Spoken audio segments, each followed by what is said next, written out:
అసలు నకలు. ఒక గ్రామంలో నీలకంఠుడు, ముకుందుడు అని ఇద్దరు గృహస్థులు ఇరుగు పొరుగున ఉండేవారు. ముకుందుడు తన మానాన తాను జీవించేవాడు. కాని నీలకంఠుడు కొంచెం ఈర్ష్యపరుడు. ఇద్దరికి పెళ్ళీడు వచ్చిన కూతుళ్ళు ఉన్నారు. ముందుగా ముకుందుడి కుమార్తెకు సంబంధం కుదిరింది. అవతలి వాళ్ళు కట్నాల గురించి ఏమీ తగాదా పెట్టక ముకుందుడు ఏమిస్తే అది తీసుకోవటానికి ఒప్పుకున్నారు. ఇది జరిగాక నీలకంఠుడి కూతురికి కూడా సంబంధం కుదిరింది. అయితే మగ పెళ్లివారు పెళ్లి కూతురికి రవ్వల కమ్మలు చేయించి పెట్టి మరి కన్యాదానం చెయ్యాలని పట్టుబట్టారు. సంబంధం వదులుకోవటం ఇష్టం లేక నీలకంఠుడు సరేనన్నాడు. కానీ అసలు రవ్వల కమ్మలు కొనే శక్తి అతనికి లేదు. అందుచేత అతను బస్తీకి పోయి నకిలీ రవ్వల కమ్మలు కొని తెచ్చి ఆ సంగతి రహస్యంగా ఉంచవలసిందని తన భార్యకు చెప్పాడు.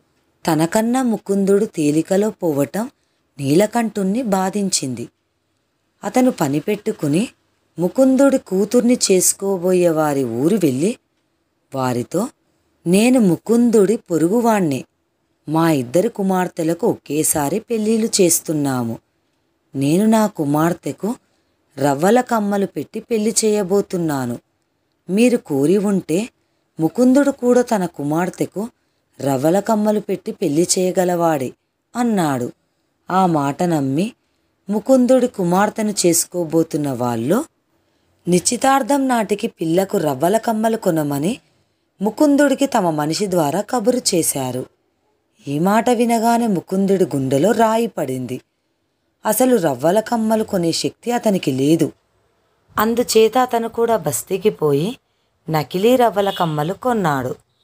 ఇది జరిగేలోపుగా నీలకంఠుడి భార్య తన కుమార్తె పెళ్లి నిశ్చయమైనట్టు తన అన్నకు రాస్తూ తన భర్త నకిలీ రవ్వల కమ్మలు కొన్నాడని, ఆ సంగతి బయటపడితే తన కూతురు కాపురం చెడుతుందని తెలిపింది. నీలకంఠుడి బావమర్ది అసలు రవ్వల కమ్మలే పంపాడు. అయితే ఈ సంగతి తన భర్తకు చెప్పక నీలకంఠుడి భార్య నకిలీ రవ్వల కమ్మలను రహస్యంగా దాచింది. ఎందుకంటే నీలకంఠుడికి అతని బావమర్దికి ఏదో కారణం వల్ల చాలా కాలంగా మాటలు లేవు.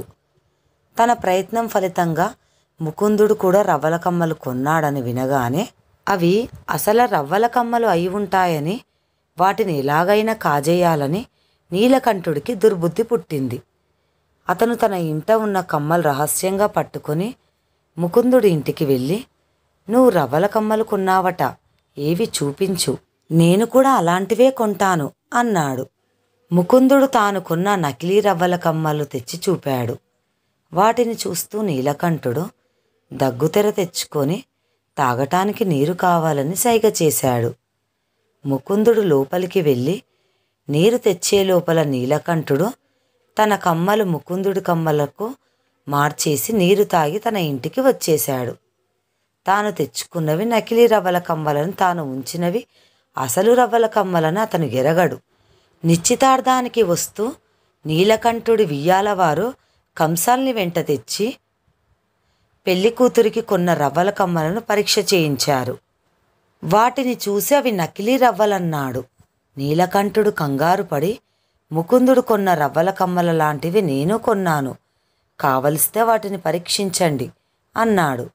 ముకుందుడి వద్ద ఉన్న రవ్వల కమ్మలు చూసి కంసాలి అవి అసలు రవ్వలని చెప్పాడు. నీలకంఠుడి వియ్యాల వారికి చాలా కోపం వచ్చింది.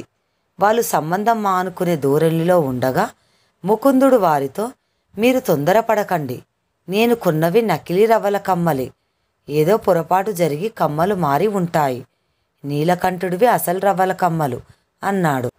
పెళ్లివారు తృప్తిపడి నిశ్చితార్థం చేసుకున్నారు. ముకుందుడి వియ్యాలవారు కూడా ముకుందుడితో పేచీ పడలేదు. మీరు రవ్వల కమ్మలు కొనమన్నారు, అసలు రవ్వల కమ్మల్ని కొనే శక్తి లేక నకిలీ రవ్వలని కొన్నాను అని ముకుందుడు చెబితే వాళ్ళు తృప్తి పడ్డారు. ఇద్దరు ఆడపిల్లల పెళ్ళిళ్ళు సలక్షణంగా జరిగిపోయాయి. అటు తర్వాత నీలకంఠుడు ముకుందుని చూసి ఈర్ష్యపడలేదు. ఇద్దరు స్నేహితుల్లా జీవించారు. కథ సమాప్తం.